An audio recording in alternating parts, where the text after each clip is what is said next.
Welcome to my another video. അപ്പോൾ ഇന്ന് ഈ ഒരു വീഡിയോയിൽ പറയാൻ പോകുന്നത് ഇന്ത്യൻ ഫിനാൻഷ്യൽ സിസ്റ്റത്തെക്കുറിച്ചിട്ടാണ്. ഫിഫ്ത്ത് സെം BBAയുടെ ഒരു തിയറി പേപ്പറാണ് ഇന്ത്യൻ ഫിനാൻഷ്യൽ സിസ്റ്റം എന്ന് പറഞ്ഞിട്ടുണ്ടെങ്കിൽ. ഈ ഒരു പേപ്പർ കുറച്ച് ടഫ് തിയറി റിലേറ്റഡ് ആയിട്ടുള്ളതാണ്. Because it is related with Indian financial system. നമ്മളൊരു ഇന്ത്യൻ സിറ്റിസൺ ആയതുകൊണ്ട് തന്നെ we should aware about the financial system of our country അല്ലേ. അപ്പോൾ അതുകൊണ്ട് തന്നെ എങ്ങനെയാണ് ഈ ഒരു ഫിനാൻഷ്യൽ സിസ്റ്റം, അതിൻ്റെ ഒരു ഓവർവ്യൂ തന്നെയാണ് ഈ ഒരു സബ്ജക്റ്റ് എന്ന് പറഞ്ഞിട്ടുണ്ടെങ്കിൽ. സോ അതിൻ്റെ ഒരു ഇൻട്രൊഡക്ടറി പാർട്ടാണ് ഇന്നത്തെ ഈ ഒരു വീഡിയോയിൽ പറയാൻ പോകുന്നത്. ഫസ്റ്റ് ചാപ്റ്ററായ ഇന്ത്യൻ ഫിനാൻഷ്യൽ സിസ്റ്റത്തിൻ്റെ ഒരു ഇൻട്രൊഡക്ഷൻ പാർട്ടാണ് പറയുന്നത്. വി നോ ദാറ്റ് നമുക്കറിയാം നമ്മുടെ ഇന്ത്യ എന്ന് പറഞ്ഞിട്ടുണ്ടെങ്കിൽ ഒരു ഡെവലപ്പിംഗ് കൺട്രിയാണ്. ഒരുപാട് ഡിഗ്രേഡിങ് ഫാക്ടേഴ്സ് ഉണ്ട് ഇന്ത്യക്ക്. ബിക്കോസ് പോവർട്ടി ഉണ്ട്, നമ്മളെ ഒരുപാട് പോപ്പുലേഷൻസ് ഉള്ളൊരു കൺട്രിയാണ് ഇന്ത്യ. അതുകൊണ്ട് തന്നെ ഒരുപാട് ഡിഗ്രേഡിങ് ഫാക്ടേഴ്സാണ്. അതുകൊണ്ട് തന്നെയാണ് ഇന്ത്യ ഒരു ഡെവലപ്പിംഗ് കൺട്രി ആണെന്ന് പറയാൻ കാരണം. ബട്ട് എന്നാലും നമുക്കൊരു ഒരു ഫിനാൻഷ്യൽ സിസ്റ്റം നമ്മുടെ കൺട്രിയിൽ എക്സിസ്റ്റ് ചെയ്യുന്നുണ്ട്. എസ്പെഷ്യലി ഇൻ ബാങ്കിങ് സർവീസസ് നല്ലൊരു ഗുഡ് റോളാണ് ഫിനാൻഷ്യൽ സിസ്റ്റത്തിൻ്റെ കേസിലൊക്കെ ബാങ്കിങ് ഇൻഷുറൻസ് സർവീസസ് ഒക്കെ പ്രൊവൈഡ് ചെയ്യുന്നുണ്ട്. സോ ബാക്കിയുള്ള കൺട്രീസൊക്കെ റിലേറ്റ് ചെയ്ത് നോക്കുമ്പോൾ തന്നെ നമ്മുടെ ബാങ്കിങ് സിസ്റ്റത്തിന് നല്ലൊരു റോളുണ്ട്, അല്ലെങ്കിൽ ഒരു ഫിനാൻഷ്യൽ സിസ്റ്റത്തിന് നല്ല ഒരു ഗുഡ് വൈറ്റൽ റോളുണ്ട് നമ്മുടെ ഈ ഡെവലപ്പിംഗ് കൺട്രിക്ക്. ഞാനിപ്പോൾ റെഫർ ചെയ്ത് പറയുന്നത് യൂണിവേഴ്സിറ്റി ടെക്സ്റ്റ് ബേസ് ചെയ്തിട്ടാണ്. അപ്പോൾ അത് തന്നെ അത്യാവശ്യം നന്നായിട്ട് കണ്ടൻറ്റ് ഉണ്ട്, എക്സാംസിനൊക്കെ പാസ്സാവാൻ ഇത് തന്നെ ധാരാളമാണ്. അപ്പോൾ ഈ ഒരു യൂണിവേഴ്സിറ്റി ടെക്സ്റ്റിൽ നമ്മൾ ഫസ്റ്റ് തന്നെ പറയുന്നത് ഒരുപാട് ഫിനാൻഷ്യൽ ഇൻസ്റ്റിറ്റ്യൂഷനെ കുറിച്ചിട്ടാണ്. ഇന്ത്യയിൽ എക്സിസ്റ്റഡ് ആയിട്ടുള്ള കുറേ ഫിനാൻഷ്യൽ സിസ്റ്റത്തിനെ കുറിച്ചിട്ടാണ് പറയുന്നത്. ഇന്നത്തെ ഇന്ത്യൻ ഫിനാൻഷ്യൽ സിസ്റ്റത്തിനെ ഹെൽപ്പ് ചെയ്യുന്ന ഒരുപാട് കോർപ്പറേഷൻസിനും ഇൻസ്റ്റിറ്റ്യൂഷൻസിനും ബാങ്കിങ് സർവീസസിനെ കുറിച്ചിട്ടൊക്കെയാണ് ഇതിൽ പറയുന്നത്. ജസ്റ്റ് ഒരു അവയർനെസ്സിന് വേണ്ടിയിട്ടാണ് കൊടുത്തിട്ടുള്ളത്. സോ അത് എക്സാം ഓറിയൻറ്റഡ് ആയിട്ട് നോക്കുമ്പോൾ അത് അത്ര ഇമ്പോർട്ടൻ്റ് അല്ല, ജസ്റ്റ് ഫോർ അവയർനെസ്സിനാണ്. But there is a important factor that there is a weakness in Indian financial system. What are the weakness in Indian financial system? So അവിടുന്ന് മുതലൊക്കെയാണ് നമുക്ക് ഇമ്പോർട്ടൻ്റ് ആയിട്ട് എക്സാം ഓറിയൻറ്റഡ് ആയിട്ട് പഠിക്കാൻ ആവശ്യം. ഓക്കെ, ഇപ്പോൾ നമുക്കറിയാം എന്തൊരു സിസ്റ്റം എടുത്ത് നോക്കുകയാണെന്നുണ്ടെങ്കിൽ there is a good and also bad factors. Positive ഉണ്ടായിരിക്കും, നെഗറ്റീവ് ഫാക്ടേഴ്സും ഉണ്ടായിരിക്കും. സോ നമ്മുടെ ഇന്ത്യൻ ഫിനാൻഷ്യൽ സിസ്റ്റം എത്ര ഗുഡാണെന്ന് പറഞ്ഞാലും there is a negative factor in that. So അതാണ് നമ്മളിവിടെ പറയാൻ പോകുന്നത്. What are the weakness of Indian financial system? നമുക്കറിയാം ടെക്സ്റ്റിൽ തന്നിട്ടുണ്ട് lack of institutional investors, dominance of monopolies, lack of integration in the segments of financial system. അങ്ങനെ ഒരുപാട് weakness ഇതിൽ പറയുന്നുണ്ട്. സോ അത്ര ഇമ്പോർട്ടൻ്റ് ആയിട്ടുള്ള കാര്യമൊന്നുമല്ല, പക്ഷേ ജസ്റ്റ് ഒരു 5 പോയിൻറ്റ്സ് എങ്കിലും പഠിച്ചു വയ്ക്കുന്നത് നന്നായിരിക്കും. എക്സാം ഓറിയൻറ്റഡ് ആയിട്ട് നോക്കുമ്പോൾ നമുക്ക് ഇമ്പോർട്ടൻസ് ഉള്ളത്, അതായത് നമ്മൾ കൂടുതൽ പഠിച്ചിരിക്കുന്നത് കോൺസെൻട്രേറ്റ് ചെയ്തിരിക്കുന്ന പാർട്സ് എന്ന് പറഞ്ഞിട്ടുണ്ടെങ്കിൽ compositions of Indian financial system. എന്താണ് compositions of Indian financial system? What are the composition of Indian financial system? First one Indian money market and second one capital market. ഇന്ന് ഈ ഒരു വീഡിയോയിൽ പറയാൻ പോകുന്നത് ഇന്ത്യൻ മണി മാർക്കറ്റിനെ കുറിച്ചിട്ടാണ്. അപ്പോൾ നമ്മുടെ ഈ ഒരു ഇന്ത്യൻ ഫിനാൻഷ്യൽ സിസ്റ്റം എന്ന് പറഞ്ഞിട്ടുണ്ടെങ്കിൽ രണ്ടായിട്ടാണ് ഡിവൈഡ് ചെയ്തിട്ടുള്ളത്. ഒന്ന് money market and second one capital market. അപ്പോൾ മണി മാർക്കറ്റ് എന്ന് പറഞ്ഞിട്ടുണ്ടെങ്കിൽ market for short term funds, അല്ലെങ്കിൽ institutional arrangement which deals with short term funds ആണ്. ഷോർട്ട് ടേം ഫണ്ട്സിന് വേണ്ടിയിട്ടുള്ള ഒരു ഇൻസ്റ്റിറ്റ്യൂഷണൽ അറേഞ്ച്മെൻറ്റ് ആണ് മണി മാർക്കറ്റ് എന്ന് പറഞ്ഞിട്ടുണ്ടെങ്കിൽ. So opposite to that capital market എന്ന് പറഞ്ഞിട്ടുണ്ടെങ്കിൽ institutional arrangement for long term funds. Okay, അപ്പോൾ ഇന്ന് ഈ ഒരു വീഡിയോയിൽ പറയാൻ പോകുന്നത് മണി മാർക്കറ്റിനെ കുറിച്ചിട്ടാണ്. That means money market deal with short term funds. Okay, അപ്പോൾ ഷോർട്ട് ടേം ഫണ്ട്സ് എന്ന് പറഞ്ഞാൽ എന്തായിരിക്കും? നമുക്ക് ഓൾറെഡി അറിയുന്നൊരു കാര്യമാണ്. വിത്തിൻ 1 ഇയറിൻ്റെ ഉള്ളാണെന്നുണ്ടെങ്കിൽ that means short term. Long term എന്ന് പറഞ്ഞിട്ടുണ്ടെങ്കിൽ മോർ ദാൻ 1 ഇയർ റിലേറ്റഡ് ആയിട്ടുള്ള കാര്യങ്ങൾക്കാണ് നമ്മൾ ലോങ് ടേം എന്ന് പറയുന്നത്. സോ നെക്സ്റ്റ് പറയുന്നത് what are the features of Indian money market. അപ്പോൾ ഇന്ത്യൻ മണി മാർക്കറ്റിൻ്റെ ഫീച്ചേഴ്സാണ് പറയുന്നത്. ഇവിടെ ഇമ്പോർട്ടൻ്റ് ആയിട്ടുള്ള കുറച്ച് ഫീച്ചേഴ്സ് മാത്രമാണ് ഞാൻ പറയുന്നത്. ഫസ്റ്റ് നമുക്ക് ഓൾറെഡി അറിയാം, it is deals with short term funds.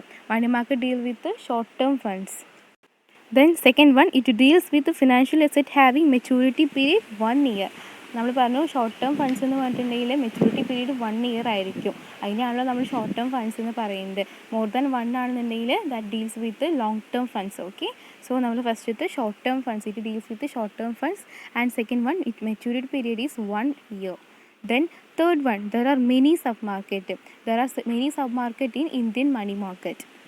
That means treasury bill market, call money market. നമ്മളിതിൽ പിന്നതിൻ്റെ ഒരു എക്സ്പ്ലനേഷൻ പറയുന്നുണ്ട്, അതിൽ വരുന്നുണ്ട്.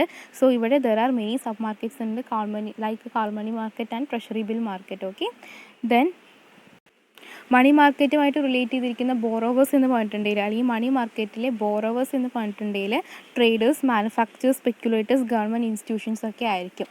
Borrowers of money market are traders, manufacturers, speculators and government institutions. Okay, Then another important feature is instrument related with the money market are bill of exchange, treasury bill, commercial paper and certificate of deposits. So നമ്മുടെ ഈ ഒരു money market instruments അല്ലെങ്കിൽ മണി മാർക്കറ്റിൽ വരുന്ന important ആയിട്ടുള്ള instruments എന്ന് പറഞ്ഞിട്ടുണ്ടെങ്കിൽ treasury ബിൽസും bill of എക്സ്ചേഞ്ചും അതുപോലെ കൊമേഴ്ഷ്യൽ പേപ്പറും സർട്ടിഫിക്കറ്റ് ഓഫ് ഡെപ്പോസിറ്റ്സുമാണ്. ഇതിൻ്റെയൊക്കെ ഒരു എക്സ്പ്ലനേഷൻ നമ്മൾ പറയുന്നുണ്ട്. സോ ഇതാണ് ഏറ്റവും ഇമ്പോർട്ടൻ്റ് ആയിട്ടുള്ള ഫീച്ചേഴ്സ് എന്ന് പറഞ്ഞിട്ടുണ്ടെങ്കിൽ ഒന്ന് it related with short term funds. Then maturity period എന്ന് പറഞ്ഞിട്ടുണ്ടെങ്കിൽ 1 year ആയിരിക്കും. There are many sub markets like treasury bill market and call money market. Then borrowers എന്ന് പറഞ്ഞിട്ടുണ്ടെങ്കിൽ ട്രേഡേഴ്സും മാനുഫാക്ചറേഴ്സ് സ്പെക്കുലേറ്റേഴ്സും ഒക്കെ ആയിരിക്കും. ദെൻ ഇൻസ്ട്രുമെൻറ്റ്സ് എന്ന് പറഞ്ഞിട്ടുണ്ടെങ്കിൽ bill of exchange, commercial paper, certificates of deposit etcetera ആയിരിക്കും. ദെൻ ഇതല്ലാതെ തന്നെ ഒരുപാട് ഫീച്ചേഴ്സ് ടെസ്റ്റിൽ കൊടുത്തിട്ടുണ്ട്. നമുക്ക് ഓറലി അല്ലെങ്കിൽ ടെലിഫോണിക് കമ്മ്യൂണിക്കേഷനിലൂടെയൊക്കെ കണ്ട് ഇവിടെ ഈ ഒരു മണി മാർക്കറ്റിൽ നമുക്ക് ഡീലിങ്സ് നടത്താം. അതുപോലെ തന്നെ there are components of money markets ഉണ്ട്. അതായത് സെൻട്രൽ ബാങ്ക്, കൊമേഴ്ഷ്യൽ ബാങ്ക്, അങ്ങനെ ഇഷ്ടംപോലെ കമ്പോണൻസ് ഉണ്ട്, അതൊക്കെ പറയുന്നുണ്ട്. സോ ഇത്രയും ഈ ഒരു 5 പോയിൻറ്റ്സാണ് ഏറ്റവും ഇമ്പോർട്ടൻറ്റ്. പറ്റുവാണെന്നുണ്ടെങ്കിൽ മറ്റേതും കൂടി പഠിച്ചു വയ്ക്കുക. നെക്സ്റ്റ് പറയാൻ പോകുന്നത് what are the features for a developed money market. അതായത് ഒരു ഡെവലപ്ഡ് മണി മാർക്കറ്റിൽ എന്തൊക്കെ ഫീച്ചേഴ്സ് ആയിരിക്കും ഉണ്ടായിട്ടുണ്ടാവുക അല്ലെങ്കിൽ ഉണ്ടാവുക എന്നാണ് പറയാൻ പോകുന്നത്. സോ ഒരു ഡെവലപ്ഡ് മണി മാർക്കറ്റിൽ there is a well organised banking system. അവിടെ ഒരു വെൽ ഓർഗനൈസ്ഡ് ആയിട്ടുള്ളൊരു ബാങ്കിങ് സിസ്റ്റം ആയിരിക്കും എക്സിസ്റ്റ് ചെയ്യുന്നുണ്ടാവുക. സോ അതുപോലെ തന്നെ ഒരു സെൻട്രൽ ബാങ്ക് എക്സിസ്റ്റ് ചെയ്യുന്നുണ്ടായിരിക്കും for proper regulating and controlling. അവിടെ ഒരു സെൻട്രൽ ബാങ്ക് എക്സിസ്റ്റ് ചെയ്യുന്നുണ്ടായിരിക്കും. ഇപ്പോൾ നമ്മുടെ കേസിൽ RBI ആണ് എല്ലാ ബാങ്കിങ്സിനെയും കൺട്രോൾ ചെയ്യാണ്ട് റെഗുലേഷൻ ചെയ്യുന്നത്. അതുപോലെ തന്നെ ഒരു റെഗുലേറ്റ് ചെയ്യാനായിട്ടൊരു സെൻട്രൽ ബാങ്ക് ഉണ്ടായിരിക്കും ഒരു ഡെവലപ്ഡ് മണി മാർക്കറ്റിനെ. Okay. Then next availability of proper credit instrument. അതായത് ഈസിലി നെഗോഷ്യബിൾ ഒക്കെ ചെയ്യാൻ പറ്റുന്ന സെക്യൂരിറ്റീസ് ആയിരിക്കും അല്ലെങ്കിൽ ഇൻസ്ട്രുമെൻറ്റ്സ് ആയിരിക്കും അവിടെ എക്സിസ്റ്റ് ചെയ്യുന്നുണ്ടായിരിക്കുക. അതുപോലെ തന്നെ പ്രോപ്പർ കോർഡിനേഷൻ വിത്ത് ഡിഫറെൻറ്റ് സെക്ടേഴ്സൊക്കെ ആയിട്ട് നല്ല കോർഡിനേഷൻസ് ഉണ്ടായിരിക്കും. Then lack of diversity in money rate of interest. അതായത് ഓരോ ബാങ്കിനെയും ഓരോ റേറ്റ് അല്ലാതെ എല്ലാത്തിനും ഒരു യുണീക്ക് ആയിട്ടുള്ളൊരു ഇൻട്രസ്റ്റ് റേറ്റ് ആയിരിക്കും അവിടെ ഉണ്ടായിരിക്കുക. Then presence of bill market, അതായത് ഷോർട്ട് മണി മാർക്കറ്റൊക്കെ അവിടെ എക്സിസ്റ്റ് ചെയ്യുന്നുണ്ടായിരിക്കും. ദെൻ സഫിഷ്യൻറ്റ് റിസോഴ്സസ്, ആവശ്യത്തിലുള്ള ഒരു ഫിനാൻഷ്യൽ റിസോഴ്സ് അവിടെ ഒരു അവൈലബിൾ ആയിരിക്കും. Then existence of secondary market. Also there is a secondary market are existing. That is ഒരു ലോങ് ടേം മാർക്കറ്റും അവിടെ എക്സിസ്റ്റ് ചെയ്യുന്നുണ്ടായിരിക്കും. അതായത് ഷോർട്ട് ടേം ഫണ്ട്സിന് അല്ലാണ്ട് തന്നെ ലോങ് ടേം ഫണ്ട്സും അവിടെ പ്രൊവൈഡ് ചെയ്യാനുള്ള ഒരു കപ്പാസിറ്റി അവിടെ ഉണ്ടായിരിക്കും. ഇത്രയൊക്കെയാണ് there is a features for developed money market. അതായത് existence of a central bank, ഒരു വെൽ ഓർഗനൈസ്ഡ് ബാങ്കിങ് സിസ്റ്റം ആയിരിക്കും. അതുപോലെ തന്നെ availability of proper credit instruments ഉണ്ടായിരിക്കും. ദെൻ കോർഡിനേഷൻസ് ഉണ്ടായിരിക്കും. മണി മാർക്കറ്റ് റേറ്റിനൊന്നും ഒരു ഇൻട്രസ്റ്റ് റേറ്റിനൊന്നും ഡൈവേഴ്സിഫിക്കേഷൻ ഉണ്ടാവില്ല. അതുപോലെ തന്നെ ഒരു ബിൽ മാർക്കറ്റ് എക്സിസ്റ്റ് ചെയ്യുന്നുണ്ടാകും. അതുപോലെ സെക്കൻഡറി മാർക്കറ്റും എക്സിസ്റ്റ് ചെയ്യുന്നുണ്ടായിരിക്കും. Then next components of Indian money market. What are the components of Indian money market. Simple ടോപ്പിക്കാണ്, നമുക്കൊരു ഷോർട്ട് മാർക്ക് ക്വസ്റ്റ്യനൊക്കെ എക്സ്പെക്റ്റ് ചെയ്യാവുന്ന ഒരു ക്വസ്റ്റ്യൻ പാർട്ടാണ് components of Indian money market. 2 രീതിയിലുള്ള ഇന്ത്യൻ മണി മാർക്കറ്റാണുള്ളത്.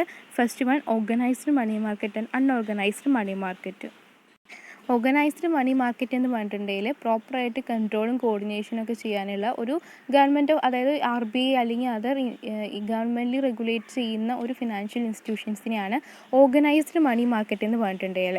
RBIയുടെ കീഴിലോ അല്ലെങ്കിൽ ഒരു ഗവൺമെൻറ് ഓഫ് ഇന്ത്യയുടെ അണ്ടറിലൊക്കെ ഒരു റെഗുലേറ്റ് ചെയ്ത് പോകുന്ന ഒരു ബാങ്കിങ് ഇൻസ്റ്റിറ്റ്യൂഷൻസിനൊക്കെയാണ് ഓർഗനൈസ്ഡ് മണി മാർക്കറ്റ് എന്ന് പറയുന്നത്.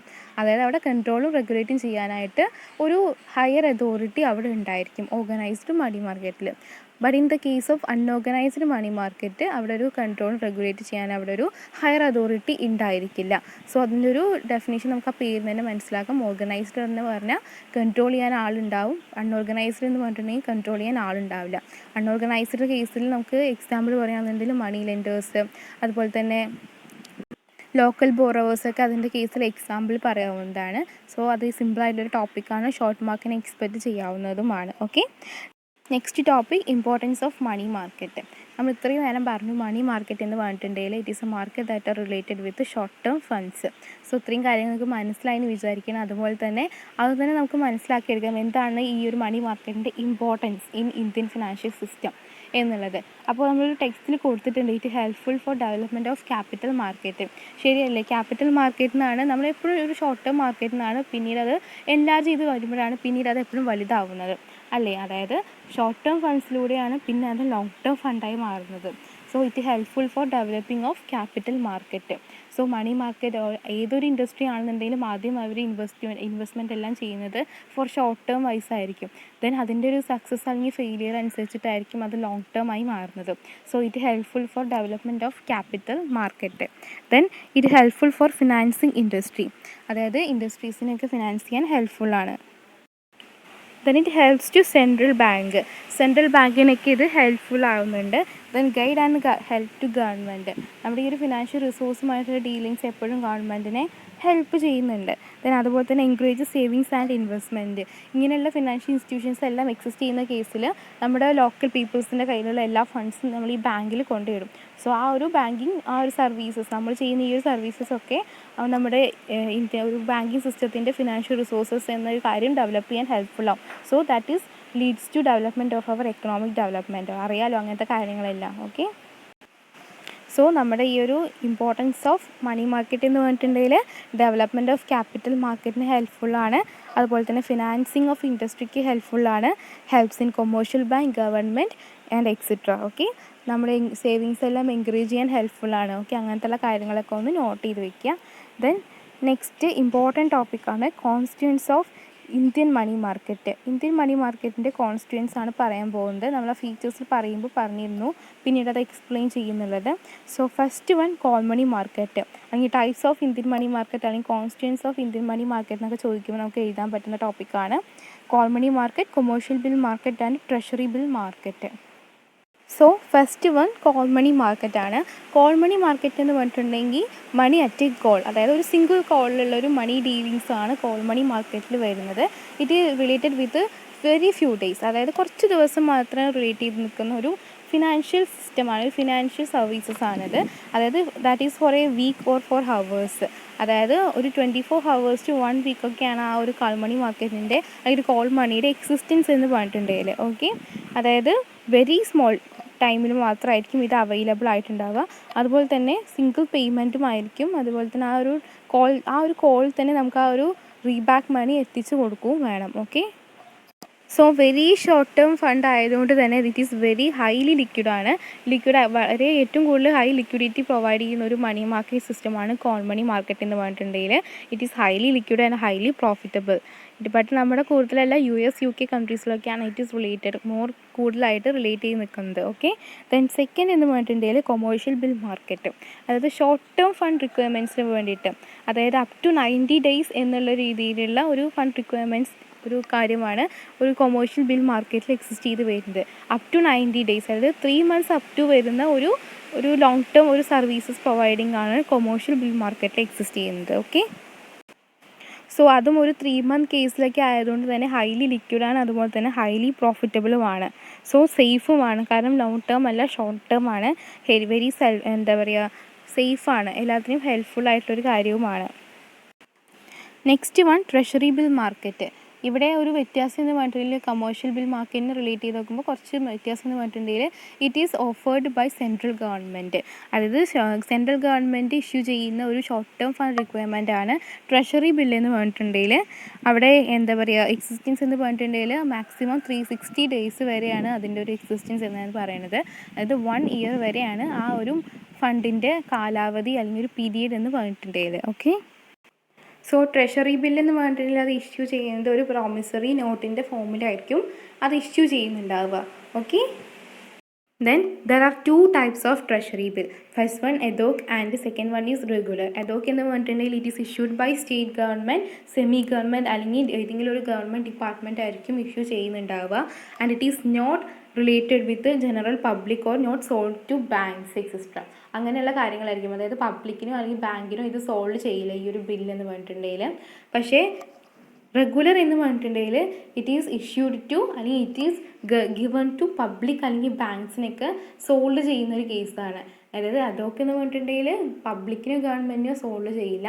എന്നാൽ റെഗുലർ എന്ന് പറഞ്ഞിട്ടുണ്ടെങ്കിൽ ഗവൺമെൻറ്റിനും ബാങ്കിനെ അല്ലെങ്കിൽ പബ്ലിക്കിനൊക്കെ തന്നെ ആയിരിക്കും അത് സോൾവ് ചെയ്യുന്നുണ്ടാവുക. ഓക്കെ, നെക്സ്റ്റ് ടോപ്പിക്കാണ് വെരി ഇമ്പോർട്ടൻ്റ് ആണ്, എക്സാമിനൊക്കെ ചോദിക്കുന്ന ഏറ്റവും വലിയൊരു എസ് റിലേറ്റഡ് ആയിട്ടുള്ളൊരു ടോപ്പിക്കാണ് money market instruments. What are the instrument that are related with money market. Okay, so money market instruments എന്ന് പറഞ്ഞിട്ടുണ്ടെങ്കിൽ മേജറായിട്ട് 8 ഇൻസ്ട്രുമെൻറ്റ്സ് ആണ് എക്സിസ്റ്റ് ചെയ്യുന്നുള്ളത്.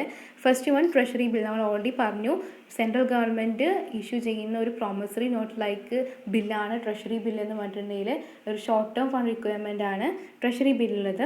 കോൾ മണി മാർക്കറ്റ് എന്ന് പറഞ്ഞിട്ടുണ്ടെങ്കിൽ കോൾ അറ്റ് മണി, ഒരു അറ്റ്ലീസ്റ്റ് ഫോർ 1 വീക്കിന് വേണ്ടിയിട്ട് മാത്രം അത് ഇഷ്യൂ ചെയ്യുന്ന ടൈപ്പ് ഓഫ് ഫണ്ടാണ്, ഷോർട്ട് ടേം ഫണ്ടാണ് കോൾ മണി മാർക്കറ്റ് എന്ന് പറഞ്ഞിട്ടുണ്ടെങ്കിൽ. Commercial bill like also treasury bill, പക്ഷേ അത് ഇഷ്യൂ ചെയ്യുന്നത് ബാങ്ക് ആൻഡ് അതിൻ്റെ ഒരു സർപ്ലസ് ഫണ്ട്സ് റിലേറ്റ് ചെയ്തിട്ടൊക്കെ ആയിരിക്കും കൊമേഴ്ഷ്യൽ ബിൽ എന്ന് പറഞ്ഞിട്ടുണ്ടെങ്കിൽ. അപ് ടു 90 ഡേയ്സ് റിലേറ്റ് ചെയ്തിട്ടായിരിക്കും അതിൻ്റെ ഒരു മെച്യൂരിറ്റി പീരീഡ് എന്ന് പറഞ്ഞിട്ടുണ്ടെങ്കിൽ. Next form of money market instrument ആണ് സർട്ടിഫിക്കറ്റ് ഓഫ് ഡെപ്പോസിറ്റ് എന്ന് പറഞ്ഞിട്ടുണ്ടെങ്കിൽ. ഇത് ലൈക്ക് പ്രോമിസറി നോട്ട് പോലെ തന്നെയാണ് ഇഷ്യൂ ചെയ്യുന്നത്. ഇതൊരു ആഗ്മെൻറ്റഡ് ഫണ്ടാണ്, അതായത് ഒരു വാല്യൂ ആഡഡ് ഫണ്ടാണ്. സോ ഹൈ നെറ്റ് വർത്ത് ഇൻഡിവിജ്വൽസിനും അതുപോലെ തന്നെ കോർപ്പറേറ്റ്സിനും മാത്രമായിരിക്കും ഇത് ഡെപ്പോസിഷൻ അല്ലെങ്കിൽ ഇഷ്യൂ ചെയ്ത് കൊടുക്കുന്നുണ്ടായിരിക്കുക. സോ ഇതൊരു യൂഷ്യൻ പ്രോമിസറി നോട്ടാണ്, അതുപോലെ തന്നെ ഹൈലി നെറ്റ് വർത്ത് ഇൻഡിവിജ്വൽസിനായിരിക്കും അത് ഇഷ്യൂ ചെയ്ത് കൊടുക്കുന്നുണ്ടാവുക. മെച്യൂരിറ്റി പീരീഡ് എന്ന് പറഞ്ഞിട്ടുണ്ടെങ്കിൽ up to 7 days to 1 year വരെയാണ്, അതായത് 1 week to 1 year വരെയാണ് അതിൻ്റെ ഒരു മെച്യൂരിറ്റി പീരീഡ് എന്ന് പറഞ്ഞിട്ടുണ്ടെങ്കിൽ. ഷോർട്ട് ടേം ഇൻസ്ട്രുമെൻ്റ് ആണ്, ഫോർ ഷോർട്ട് ടേം ഫണ്ട് റിക്വയർമെൻറ്റ്സിന് വേണ്ടിയിട്ടുള്ളതാണ്. ഓക്കെ, ദെൻ അതിൻ്റെ ഒരു ഇൻട്രസ്റ്റ് റേറ്റ് കാൽക്കുലേറ്റ് ചെയ്യുന്നത് according to the market situation അനുസരിച്ചിട്ടായിരിക്കും അവിടെ ഒരു ഇൻട്രസ്റ്റ് റേറ്റ് അവർക്ക് പ്രൊവൈഡ് ചെയ്ത് കൊടുക്കുന്നുണ്ടായിരിക്കാം. ദെൻ അതാണ് സർട്ടിഫിക്കറ്റ് ഓഫ് ഡെപ്പോസിറ്റ് ആയിട്ട് റിലേറ്റ് ചെയ്ത് പറയാവുന്ന മേജർ പോയിൻറ്റ്സ് എന്ന് പറഞ്ഞിട്ടുണ്ടെങ്കിൽ. Then next type of money market instrument ആണ് കൊമേഴ്ഷ്യൽ പേപ്പർ എന്ന് പറഞ്ഞിട്ടുണ്ടെങ്കിൽ. It is a unsecured money market instrument issued in the form of like a promissory note. Promissory നോട്ടിൻ്റെ ഫോമിൽ ഇഷ്യൂ ചെയ്യുന്ന ഒരു അൺസെക്യൂർഡ് മണി മാർക്കറ്റ് ഇൻസ്ട്രുമെൻ്റ് ആണ് commercial paper എന്ന് പറഞ്ഞിട്ടുണ്ടെങ്കിൽ. It is issued instrument used for financing working capital requirements for a corporate enterprises. അതായത് working capital റിക്വയർമെൻറ്റ്സിന് വേണ്ടിയിട്ടാണ് ഇത് ഇഷ്യൂ ചെയ്യുന്നത്. അതുപോലെ തന്നെ പെർമനൻറ്റ് അല്ലെങ്കിൽ ഫിക്സ്ഡ് വർക്കിംഗ് ക്യാപിറ്റലിനൊക്കെ ഇതധികം ഫണ്ട് ഇഷ്യൂ ചെയ്യാറില്ല. റെയർലി ഇൻ കേസിൽ മാത്രമേ ഫിക്സഡ് അല്ലെങ്കിൽ പെർമനൻറ്റ് വർക്കിംഗ് ക്യാപിറ്റലിന് അത് പ്രൊവൈഡ് ചെയ്യാറുള്ളൂ ക്യാഷ്. അതുപോലെ തന്നെ ഇത് ഇഷ്യൂ ചെയ്യുന്നത് ഹൈലി കോർപ്പറേറ്റ്സും അതുപോലെ തന്നെ ഹൈലി ക്രെഡിറ്റ് വർത്തി പീപ്പിൾസിന് മാത്രമായിരിക്കും ഈ ഒരു ഫണ്ട് ഇഷ്യൂ ചെയ്യുന്നുണ്ടായിരിക്കുക. ദെൻ അതിൻ്റെ ഒരു മെച്യൂരിറ്റി പീരീഡ് എന്ന് പറഞ്ഞിട്ടുണ്ടെങ്കിൽ ഫിക്സഡ് ആയിരിക്കും. So that's about commercial paper. Working capital റിക്വയർമെൻറ്റ്സിനെ ആയിരിക്കും ഇത് പ്രൊവൈഡ് ചെയ്യുന്നുണ്ടാവുക, അതുപോലെ ഹൈലി നെറ്റ് വർത്ത് ഇൻഡിവിജ്വൽസിനായിരിക്കും പ്രൊവൈഡ് ചെയ്യുന്നുണ്ടാവുക. Then it is issue like a promissory note. Then maturity period എന്ന് പറഞ്ഞിട്ടുണ്ടെങ്കിൽ ഫിക്സഡ് ആയിരിക്കും. സോ ഈ 4 പോയിൻറ്റ്സ് നമ്മളിത് എഴുതുമ്പോൾ മാക്സിമം ഇൻക്ലൂഡ് ചെയ്യാൻ ശ്രമിക്കുക. ബിക്കോസ് അതൊരു ഷോർട്ട് നോട്ട് എഴുതാൻ പറഞ്ഞ ഈ ഒരു 4 പോയിൻറ്റ്സ് ഇമ്പോർട്ടൻ്റ് ആയിട്ട് ഉൾക്കൊള്ളിക്കുക. Then next form of money market instrument ആണ് inter bank participant certificate. Inter bank participation certificate എന്ന് പറഞ്ഞിട്ടുണ്ടെങ്കിൽ it is a additional instrument for short term liquidity within the boundary of banking system. അതായത് നമുക്ക് ഒരു bank മറ്റുള്ളൊരു ബാങ്കുമായിട്ട് മാത്രം relate ചെയ്തിട്ട് ഒരു fund raising പ്രോഗ്രാമാണ് ഇൻ്റർ ബാങ്ക് പാർട്ടിസിപ്പേഷൻ സർട്ടിഫിക്കറ്റ് എന്ന് പറഞ്ഞിട്ടുണ്ടെങ്കിൽ. ഒരു ന്യൂലി ഇൻട്രൊഡ്യൂസ്ഡ് ഇൻസ്ട്രുമെൻ്റ് ആണ്, അതായത് ബാങ്കുകൾ മാത്രമായിരിക്കും ഇവിടെ റിലേറ്റ് ചെയ്തിട്ടുണ്ടാവുക. അതായത് ഈ ഒരു ബാങ്കിന് ഒരു ഫിനാൻഷ്യൽ റൈസപ്പ് വേണമെന്നുണ്ടെങ്കിൽ വേറൊരു ബാങ്കിൽ നിന്ന് അത് ഇഷ്യൂ ചെയ്യാം, അല്ലെങ്കിൽ അങ്ങനെയുള്ളൊരു ബാങ്ക് മാത്രം റിലേറ്റ് ചെയ്തിട്ടുള്ള ഒരു ഫണ്ടിങ് സിസ്റ്റമാണ് അല്ലെങ്കിൽ ഒരു ഇഷ്യൂയിങ് സിസ്റ്റമാണ് ഇൻ്റർ ബാങ്ക് പാർട്ടിസിപ്പേഷൻ സർട്ടിഫിക്കറ്റ് എന്ന് പറഞ്ഞിട്ടുണ്ടെങ്കിൽ. അതായത് ഇൻ്റർ ബാങ്ക് മാത്രം റിലേറ്റ് ചെയ്തിട്ടുള്ള ഒരു ഫണ്ട് റേസിംഗ് പ്രോഗ്രാമാണ് ഇത് എന്ന് പറഞ്ഞിട്ടുണ്ടെങ്കിൽ. Okay, then money market mutual fund. Money market mutual fund എന്ന് പറഞ്ഞിട്ടുണ്ടെങ്കിൽ ലൈക്ക് മ്യൂച്വൽ ഫണ്ട് പോലെ തന്നെയാണ്, ഒരു പൂൾ ഓഫ് മണിയാണ്. അതായത് ഡിഫറെൻറ്റ് ഇൻവെസ്റ്റേഴ്സിൽ നിന്നിട്ടുള്ള ഒരു ചെറിയ എമൗണ്ട് ഓഫ് മണി പൂൾ ചെയ്തെടുത്ത് അത് ഓരോ പ്രോഗ്രാമിലോട്ട് ഇൻവെസ്റ്റ് ചെയ്തിട്ട് ദെൻ അതിൽ നിന്ന് കിട്ടുന്ന എത്രയാണോ അതിൻ്റെ ഒരു പ്രോഫിറ്റ് അല്ലെങ്കിൽ ബെനിഫിറ്റ് എന്ന് പറഞ്ഞിട്ടുണ്ടെങ്കിൽ അത് ഇൻവെസ്റ്റേഴ്സിന് തിരിച്ചു കൊടുക്കുന്ന ഒരു പ്രോഗ്രാമാണ് മ്യൂച്വൽ ഫണ്ട് എന്ന് പറഞ്ഞിട്ടുണ്ടെങ്കിൽ. So it pools large amount of money from different investors. സാധാരണ ഒരു മ്യൂച്വൽ ഫണ്ട് പോലെ തന്നെ ഉള്ള ഒരു പ്രോഗ്രാമാണ് ഇവിടെ ഉള്ളത്. ലാർജ് ഇൻവെസ്റ്റേഴ്സിനൊക്കെ ഓരോരോ ഇൻവെസ്റ്റേഴ്സിൽ നിന്ന് പൂൾ ചെയ്തെടുക്കും മണി. ദെൻ ആ ഒരു മണി ഡിഫറെൻറ്റ് പ്രോഗ്രാമിലോട്ട് ഇൻവെസ്റ്റ് ചെയ്തിട്ട് ദെൻ അതിൽ നിന്ന് കിട്ടുന്ന ബെനിഫിറ്റ് തിരിച്ചു കൊടുത്ത് അങ്ങനെ ഒരു ഫണ്ട് റേസിംഗ് പ്രോഗ്രാമാണ് മണി മാർക്കറ്റ് മ്യൂച്വൽ ഫണ്ട് എന്ന് പറഞ്ഞിട്ടുണ്ടെങ്കിൽ. Okay, last type of money market instrument ആണ് റീപർച്ചേസ് എഗ്രിമെൻറ്റ് അല്ലെങ്കിൽ റെപ്പോസ് റെഡി ഫോർവേഡ് ട്രാൻസാക്ഷൻ എന്നൊക്കെ പറഞ്ഞിട്ടുണ്ടെങ്കിൽ. ഇവിടെ one party sells an asset to another party at one price and commit to repurchase the same asset on the predetermined price. അതായത് ഇപ്പോൾ എയും ബിയും തമ്മിൽ ഒരു എഗ്രിമെൻറ്റ് നടക്കുകയാണ്. എ ബിക്ക് ഈ ഒരു പ്രോപ്പർട്ടി സെല്ല് ചെയ്യുന്നുണ്ട്, ഒരു സെക്യൂരിറ്റി സെല്ല് ചെയ്യുന്നുണ്ട് വിത്തിൻ ദി പ്രൈസ്, ഒരു ഡിറ്റർമൈൻ ചെയ്ത ഒരു പ്രൈസിൽ അത് സെല്ല് ചെയ്യുന്നുണ്ട് വിത്ത് ആൻ എഗ്രിമെൻറ്റ്. ഞാൻ കുറച്ച് ദിവസം കഴിഞ്ഞിട്ട് ഈ ഒരു സെക്യൂരിറ്റി, സെയിം സെക്യൂരിറ്റി അപ്പോൾ തന്നെ ഫിക്സ് ചെയ്തൊരു പ്രൈസിൽ തിരിച്ച് വാങ്ങിക്കോളാം എന്നുള്ളൊരു എഗ്രിമെൻറ്റിലായിരിക്കും ഇവർ ഈ ഒരു പർച്ചേസിങ് നടത്തുന്നുണ്ടാവുക, അല്ലെങ്കിൽ ഈ ഒരു എഗ്രിമെൻറ്റ് നടത്തുന്നുണ്ടായിരിക്കുക. സോ എ എന്ന് പറയുന്ന ആൾ ബിക്ക് അത് വിൽക്കുന്നുണ്ടെന്നുണ്ടെങ്കിലും ഫ്യൂച്ചർ ഡേറ്റിൽ അവർ പ്രീ ഡിറ്റർമൈൻഡ് ചെയ്ത ഒരു പ്രൈസ് എമൗണ്ട് ഓഫ് മണിയിൽ പിന്നീട് അത് തിരിച്ച് ബി എക്ക് തന്നെ അത് കൊടുക്കും, റീപർച്ചേസ് ചെയ്യും. സോ അങ്ങനെയുള്ളൊരു എഗ്രിമെൻറ്റ് പ്രോസസ്സാണ് റീപർച്ചേസ് എഗ്രിമെൻറ്റ് അല്ലെങ്കിൽ റെഡി ഫോർവേഡ് ട്രാൻസാക്ഷൻ എന്നൊക്കെ പറഞ്ഞിട്ടുണ്ടെങ്കിൽ. ഓക്കെ, അപ്പോൾ ഇത്രയാണ് മണി മാർക്കറ്റ് ഇൻസ്ട്രുമെൻറ്റ്സ് എന്ന് പറഞ്ഞിട്ടുണ്ടെങ്കിൽ 8 മണി മാർക്കറ്റ് ഇൻസ്ട്രുമെൻറ്റ്സ് പറഞ്ഞു. First one treasury bill. Treasury bill എന്ന് പറഞ്ഞിട്ടുണ്ടെങ്കിൽ ഒരു promissory note like central bank issue ചെയ്യുന്ന ഒരു ഷോർട്ട് ടേം ഫണ്ട് റിക്വയർമെൻറ്റ്സ് ആണ്. ദെൻ കോൾ മണി മാർക്കറ്റ് എന്ന് പറഞ്ഞിട്ടുണ്ടെങ്കിൽ call money 1 week, especially for 1 വീക്കിനൊക്കെ ഇഷ്യൂ ചെയ്യുന്ന ടൈപ്പ് ഓഫ് ഫണ്ടാണ്. ദെൻ കൊമേഴ്ഷ്യൽ ബിൽ എന്ന് പറഞ്ഞിട്ടുണ്ടെങ്കിൽ ഇറ്റ് ഈസ് ലൈക്ക് ആൾസോ ഈ ഷോർട്ട് ടേം ഫണ്ട് റിക്വയർമെൻറ്റ്സ്. അപ്പോൾ ദെൻ സർട്ടിഫിക്കറ്റ് ഓഫ് ഡെപ്പോസിറ്റ് എന്ന് പറഞ്ഞിട്ടുണ്ടെങ്കിൽ ഹൈലി നെറ്റ് വർത്ത് ഇൻഡിവിജ്വൽസിന് കൊടുക്കുന്ന ഒരു ഷോർട്ട് ടേം ഫണ്ട് റിക്വയർമെൻറ്റ്സ് ആണ്. ദെൻ കൊമേഴ്ഷ്യൽ പേപ്പർ എന്ന് പറഞ്ഞിട്ടുണ്ടെങ്കിൽ ലൈക്ക് യൂഷ്യൻസ് പ്രോമിസറി നോട്ട് പോലെ ഹൈലി നെറ്റ് വർത്ത് ഇൻഡിവിജ്വൽസിന് വർക്കിംഗ് ക്യാപിറ്റൽ റിക്വയർമെൻറ്റ്സിന് വേണ്ടി കൊടുക്കുന്ന ടൈപ്പ് ഓഫ് ഫണ്ടിങ് ആണ്. Then inter bank participation certificate എന്ന് പറഞ്ഞിട്ടുണ്ടെങ്കിൽ ബാങ്കുകൾ തമ്മിൽ റൈസ് ഓഫ് ഫണ്ട് ചെയ്യാൻ വേണ്ടിയിട്ട്, ഫണ്ട്സൊക്കെ റൈസ് ചെയ്യാൻ വേണ്ടിയിട്ട് ഉപയോഗിക്കുന്ന ടൈപ്പ് ഓഫ് ഇഷ്യൂസാണ്, ഈ ടൈപ്പ് ഓഫ് ഫണ്ടാണ് ഇൻ്റർ ബാങ്ക് പാർട്ടിസിപ്പേഷൻ സർട്ടിഫിക്കറ്റ് എന്ന് പറഞ്ഞിട്ടുണ്ടെങ്കിൽ. Then money market future fund എന്ന് പറഞ്ഞിട്ടുണ്ടെങ്കിൽ ഒരുപാട് ഇൻവെസ്റ്റേഴ്സിന് കയ്യിൽ നിന്ന് എമൗണ്ട് പൂൾ ചെയ്തെടുത്തിട്ട് അത് ഡിഫറെൻറ്റ് പ്രോസസ്സിലോട്ട് അത് ഇൻവെസ്റ്റ് ചെയ്തതിന് ശേഷം ദെൻ അതിൽ നിന്ന് എമൗണ്ട് റിയലൈസ് ചെയ്തെടുക്കുന്ന ഒരു പ്രോസസ്സാണ്. ദെൻ റെപ്പോസ് എന്ന് പറഞ്ഞിട്ടുണ്ടെങ്കിൽ ഒരു മ്യൂച്വൽ എഗ്രിമെൻ്റിൻ്റെ പേരിൽ അവിടെ തിരിച്ച് ഒരു റീപർച്ചേസ് എഗ്രിമെൻറ്റ്, ദെൻ എക്ക് ബിക്കും ദെൻ ബിന്ന് എക്കും കണ്ട് റീപർച്ചേസ് ചെയ്യുന്ന ഒരു ടൈപ്പ് ഓഫ് എഗ്രിമെൻറ്റ് ഫോമാറ്റാണ് റീപർച്ചേസ് എഗ്രിമെൻറ്റ് എന്ന് പറഞ്ഞിട്ടുണ്ടെങ്കിൽ, അല്ലെങ്കിൽ റെപ്പോസ് എന്ന് പറഞ്ഞിട്ടുണ്ടെങ്കിൽ. അപ്പോൾ ഇത്രയാണ് ഫസ്റ്റത്തെ ഈ ഒരു ചാപ്റ്ററിൽ വരുന്നത്. എന്താണ് ഇന്ത്യൻ മണി മാർക്കറ്റ് എന്നുള്ളൊരു ഇൻട്രൊഡക്ഷൻ ആണ്, ഒരു ഓവർവ്യൂ ആണ് ഈ ഒരു ചാപ്റ്ററിൽ പറയുന്നത്. ദെൻ ഇന്ത്യൻ മണി മാർക്കറ്റിനെ കുറിച്ചിട്ട് മാത്രമാണ് ഈ ഒരു ചാപ്റ്ററിൽ പറഞ്ഞിട്ടുള്ളത്. ദെൻ സെക്കൻഡ് ഫോം ഓഫ് മാർക്കറ്റാണ് ക്യാപിറ്റൽ മാർക്കറ്റ്. ദെൻ അത് നെക്സ്റ്റ് വീഡിയോയിൽ പറയുന്നതായിരിക്കും.